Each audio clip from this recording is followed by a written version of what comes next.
नमस्कार, तुम्ही बघताय ब्रेकिंग महाराष्ट्र न्यूज. अतिवृष्टीमुळे 25 लाख हेक्टरपेक्षा अधिक क्षेत्रावरील पिकांचं नुकसान झालंय.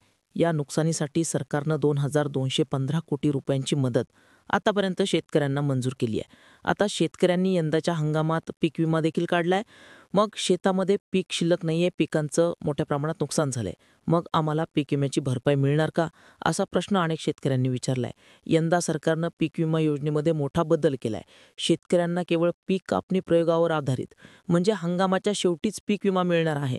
आता अनेक भागामध्ये परिस्थिती अशी आहे की शेतामध्ये पीकच नाहीये. मग साहजिकच शेतकरी असा प्रश्न विचारतायत की आम्हाला नेमकं पीक विम्याची भरपाई कशी मिळणार आहे.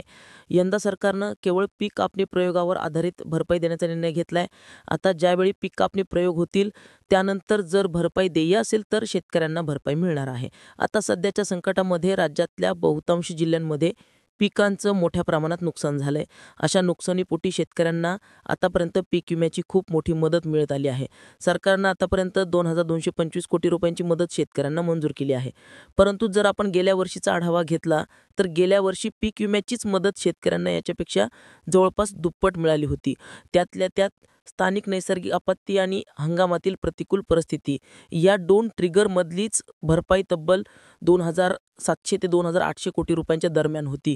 म्हणजेच काय, थोडक्यात जेव्हा असे संकट येतात या संकटाच्या काळामध्ये मागच्या वर्षी सरकारने जशी पीक विमा योजना राबवली होती तशीच योजना यंदा देखील हवी होती.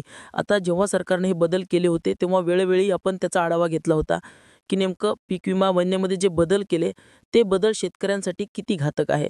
कारण जेव्हा दुष्काळी वर्ष असतं तेव्हा पिकांचं नेमकं नुकसान किती होईल हे पावसाच्या प्रमाणावर अवलंबून असतं. कारण पाऊस त्यावेळेस थोडासा कमीच असतो. परंतु जेव्हा पाऊस जास्त असतो आणि जेव्हा पावसाचे दिवस जास्त असतात, एका दिवशी जास्त पाऊस पडतो, त्यावेळी पिकांचं नुकसान मोठ्या प्रमाणात होत असतं. आणि यंदा तशी काहीशी परिस्थिती होती. त्यामुळे सुरुवातीपासूनच पीक विमा योजनेत जे बदल झाले त्या बदलाला सर्व स्तरातून विरोध केला जात होता. शेतकऱ्यांनी देखील पीक विमा योजना ही जुन्या प्रमाणातच म्हणजे 2024मध्ये जशी राबवली तशीच राबवावी अशी मागणी केली होती. परंतु राज्य सरकारनं 5,000 कोटी रुपये वाचवण्यासाठी पीक विमा योजना बदलली आणि केवळ पीक कापणी प्रयोगावर आधारित नुकसान भरपाई देण्याची योजना यंदा राबवण्याचा निर्णय घेतला. आता सरकारनं 5,000 कोटी वाचवण्यासाठी पीक विमा योजनेमध्ये एवढा बदल केला, परंतु सरकारच्या निर्णयामुळे शेतकऱ्यांना यंदा मोठा फटका बसतोय. गेल्या वर्षी शेतकऱ्यांना 5 ट्रिगरमधून एकूण विमा संरक्षण मिळत होतं. त्यातलं एकतर पेरणीच न होणं म्हणजे पेरणी न झाल्यामुळे नुकसान भरपाई मिळत होती. त्यानंतर स्थानिक नैसर्गिक आपत्ती, हंगामातील प्रतिकूल परिस्थिती, काढणी पश्चात नुकसान भरपाई आणि पीक कापणी प्रयोगावर आधारित असे 5 टप्प्यांमध्ये भरपाई मिळत होती. किमान 4 टप्प्यांमध्ये तर शेतकऱ्यांना भरपाई मिळायची. परंतु यंदा पहिले 4 टप्पेच नाहीये, फक्त पीक कापणी प्रयोगावर आधारित भरपाई मिळणार आहे. आता शेतकरी असा प्रश्न विचारतायत की आमच्या शेतामध्ये सध्या पीकच उभं नाहीये. त्याचं महत्त्वाचं कारण म्हणजे नदी आणि ओढ्यांना पूर आल्यामुळे ते पुराचं पाणी शेतामध्ये शिरलं. अनेक भागामध्ये पीकच वाहून गेलंय. काही ठिकाणी पिकांमध्ये 8 ते 10 दिवस पाणी साचून राहिलं, त्यामुळे पिकं सडली. मग या परिस्थितीमध्ये पीक विमा भरपाई मिळणार का, असा प्रश्न अनेक शेतकऱ्यांनी विचारला. तर अशा शेतकऱ्यांना पीक कापणी प्रयोगाच्या आधारेच भरपाई मिळणार आहे यंदा. म्हणजे कृषी विभाग जेव्हा काढणीच्या टप्प्यामध्ये म्हणजे हंगामाच्या शेवटी जेव्हा आपली पिकं काढणीला येतील त्या प्रत्येक पिकाची पीक कापणी प्रयोग करतील आणि त्या पीक कापणी प्रयोगामध्ये जर समजा त्या मंडळातलं सरासरी उत्पादन हे गेल्या 5 वर्षातील जी सरासरी आहे त्याच्या तुलनेमध्ये जर कमी आलं तर शेतकऱ्यांना पीक विमा भरपाई मिळेल. पण त्यासाठी उत्पादन किमान 30% जास्त कमी असायला पाहिजे.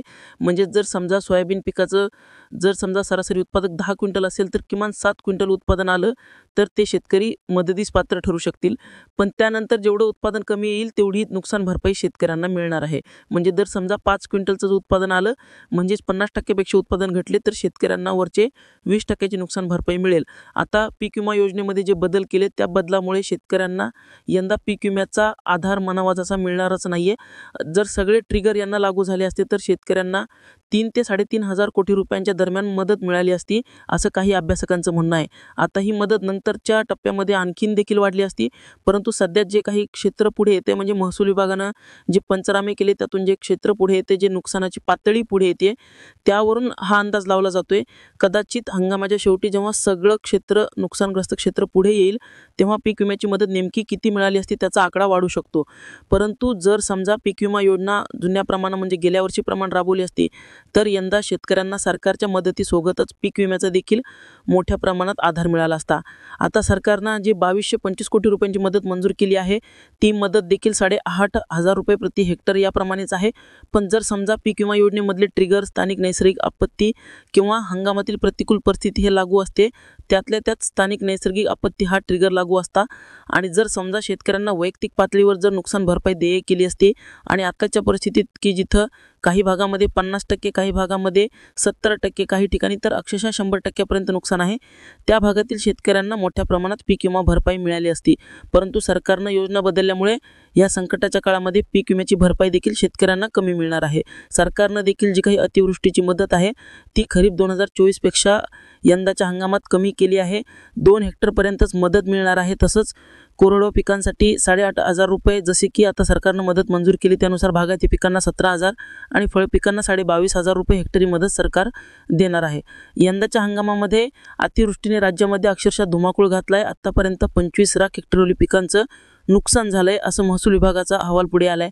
आणि हा अहवाल आहे जवळपास 18 ते 19 तारखेदरम्यानचा. मागच्या 2-4 दिवसामध्ये जे नुकसान झालंय, जे क्षेत्र वाढले ते वेगळंच असेल. कदाचित हा आकडा जेव्हा पूर्ण पंचनामे होतील तेव्हा 28 ते 30 लाख हेक्टरपर्यंत जाऊ शकतो असा देखील अंदाज व्यक्त केला जातोय.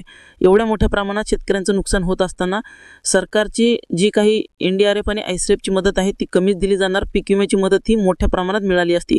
आता सरकारनं पीक विमा योजनेमधला जो बदल केला आणि कच्चा फटका आपल्या शेतकऱ्यांना जो बसतोय त्याविषयी तुम्हाला काय वाटतं आम्हाला कमेंट बॉक्समध्ये नक्की कळवा.